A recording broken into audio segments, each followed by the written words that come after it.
Inilah Injil Yesus Kristus menurut Lukas. Pada hari Sabat sesudah Yesus dimakamkan, dua orang dari murid-murid Yesus pergi ke sebuah kampung bernama Emmaus, yang terletak kira-kira 7 mil jauhnya dari Yerusalem. Dan mereka bercakap-cakap tentang segala sesuatu yang telah terjadi. Ketika mereka sedang bercakap-cakap dan bertukar pikiran, datanglah Yesus mendekati mereka, lalu berjalan bersama-sama dengan mereka. Tetapi ada sesuatu yang menghalangi mata mereka, sehingga mereka tidak dapat mengenali Dia. Yesus berkata kepada mereka, "Apakah yang kamu percakapkan sementara kamu berjalan?" Maka berhentilah mereka dengan muka muram. Seorang dari mereka namanya Kleopas menjawabnya, "Adakah engkau satu-satunya orang asing Yerusalem yang tidak tahu apa yang terjadi di situ pada hari-hari belakangan ini?" Katanya kepada mereka, "Apakah itu?" Jawab mereka, "Apa yang terjadi dengan Yesus orang Nazaret? Dia adalah seorang nabi yang berkuasa dalam pekerjaan dan perkataan di hadapan Allah dan di depan seluruh bangsa kami. Tetapi imam-imam kepala dan pemimpin-pemimpin kami telah menyerahkan Dia untuk dihukum mati, dan mereka telah menyalibkannya. Padahal kami dahulu mengharapkan bahwa Dialah yang datang untuk membebaskan bangsa Israel. Tetapi sementara itu telah lewat 3 hari sejak semuanya itu terjadi. Dan beberapa perempuan dari kalangan kami telah mengejutkan kami.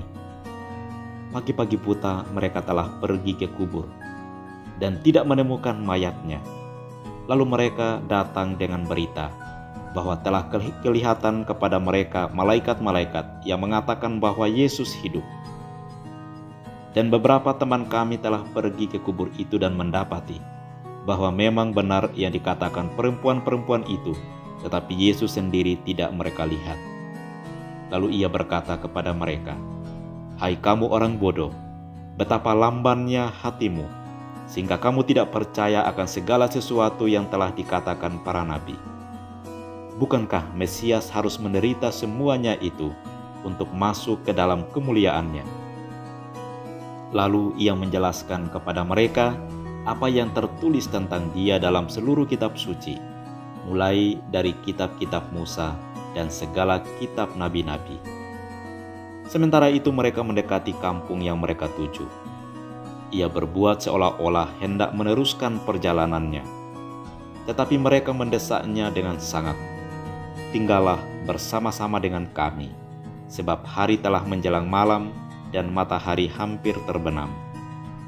Lalu masuklah Ia untuk tinggal bersama-sama dengan mereka. Waktu duduk makan dengan mereka, Ia mengambil roti, mengucap berkat, lalu memecah-mecahkan roti itu dan memberikannya kepada mereka. Ketika itu, terbukalah mata mereka, dan mereka pun mengenali Dia. Tetapi Yesus lenyap dari tengah-tengah mereka. Kata mereka seorang kepada yang lain, "Bukankah hati kita berkobar-kobar ketika Ia berbicara dengan kita di tengah jalan, dan ketika Ia menerangkan kitab suci kepada kita?" Lalu bangunlah mereka dan langsung kembali ke Yerusalem. Di situ mereka mendapati ke-11 murid. Mereka sedang berkumpul bersama-sama teman-teman mereka. Kata mereka kepada kedua murid itu, "Sungguh Tuhan telah bangkit dan telah menampakkan diri kepada Simon."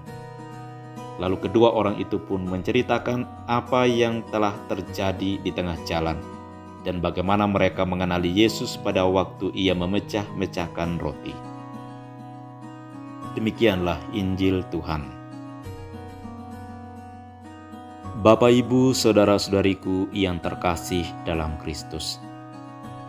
Hari ini kita mendengarkan kisah 2 murid yang berjalan menuju Emmaus. Rupanya mereka melarikan diri dari Yerusalem menuju Emmaus karena takut akan penganiayaan yang akan menyusul. Selain itu mereka sudah muak dengan semua yang telah terjadi terhadap Yesus sebagai andalan dan harapan hidup mereka.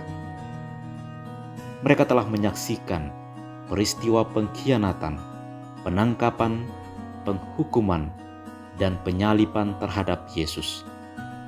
Mereka juga melihat bahwa Yesus wafat. Kematian Yesus disalib menjadi akhir dari semua harapan dan mimpi indah mereka. Kemudian mereka mendengar kisah tentang makam kosong dan jenazah Yesus yang hilang dari makam. Namun di sisi lain, para malaikat yang menampakkan diri di makam Yesus mengatakan bahwa Yesus hidup.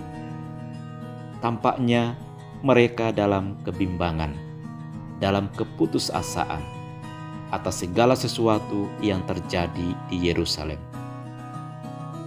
Mereka ingin melarikan diri dari suasana yang mencekam, melepaskan diri dari perasaan tidak berdaya dan putus asa, dari perasaan batin, harapan, dan mimpi yang hancur.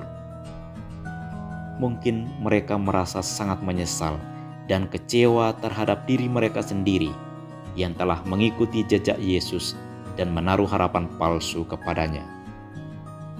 Hidup mereka sungguh-sungguh kosong tanpa iman. Bapak, Ibu, saudara-saudariku yang terkasih dalam Kristus.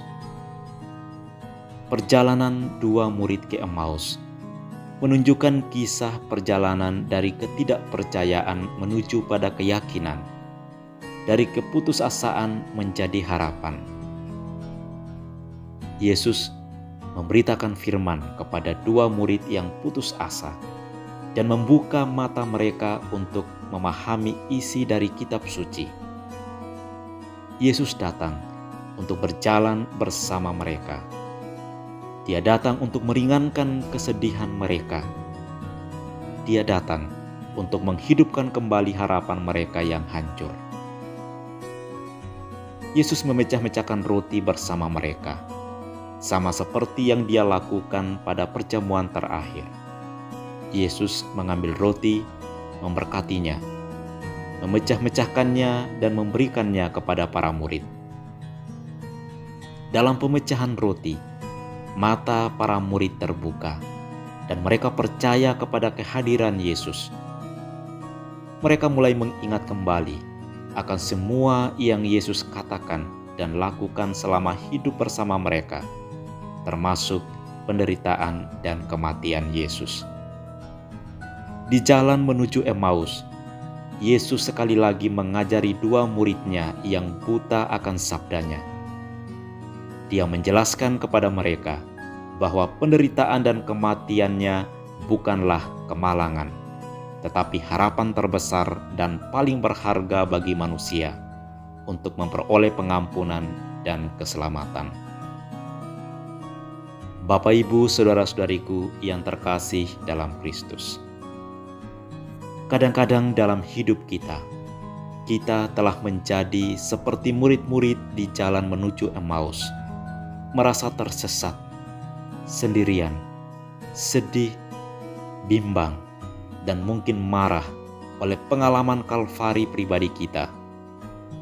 Ingat dan renungkanlah sejenak salah satu pengalaman Kalvari dalam hidup kita yang paling menyakitkan. Seperti para murid yang tidak pernah mengira bahwa mereka akan kehilangan Yesus, kita juga tersesat, sedih, bingung, tertekan, dan mungkin marah. Saat-saat di mana kita sangat sulit dan mungkin mengancam kepercayaan dan iman kita kepada Tuhan.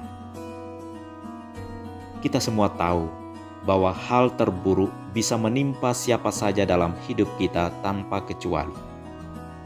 Namun, ketika itu terjadi pada hidup kita, reaksi alami kita adalah bertanya, "Mengapa harus saya? Mengapa Tuhan membiarkan ini terjadi pada diri saya?" Bapak, Ibu, saudara-saudariku yang terkasih dalam Kristus. Saat penginjil Lukas menceritakan kisah tentang dua murid yang putus asa di jalan menuju Emmaus, kita membayangkan dan merasakan bagaimana rasa sakit dan sedih yang dialami oleh mereka. Kita juga adalah peziarah dalam perjalanan hidup ini. kita juga terkadang putus asa, bimbang, dan khawatir dengan keadaan hidup dari waktu ke waktu, seperti kematian, bencana, pandemi COVID-19, masalah dalam rumah tangga, dan sakit kita. Lebih menyedihkan lagi, kita bahkan putus asa ketika harapan kita berakhir dengan tragis. Tapi ingat, setiap pencobaan adalah kesempatan untuk menemukan apa yang Tuhan ingin kita lihat. Kita harus membiarkan Tuhan untuk membuka mata dan hati kita, agar kita mampu mengenal kehadirannya di saat kita kehilangan, di saat kita bimbang, dan di saat kita putus asa. Semoga Tuhan memberkati kita. Dalam nama Bapa dan Putra dan Roh Kudus. Amin.